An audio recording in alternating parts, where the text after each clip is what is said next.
তার প্রতিশ্রুতি অনুযায়ী বিজয় এনে দিয়েছেন। আমাদের এই বিজয় সম্পন্ন হয়েছে। সত্যের জয় আর মিথ্যার পরাজয় হয়েছে।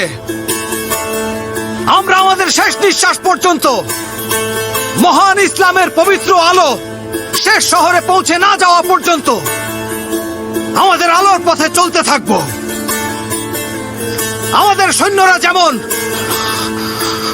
দ্বিধাহীনভাবে আত্মাহুতি দিয়েছে, আমরাও আগামীকাল বিজয়ের উদ্দেশ্যে কোন রকম দ্বিধাদ্বন্দ্ব ছাড়াই তাদের মতো করে যুদ্ধের ময়দানে শাহাদাত বরণ করে নেব, জীবন দিয়ে দেব, তবে শহীদ হয়ে থাকব। আল্লাহর রাস্তায় নিহতদের মৃত বলে না।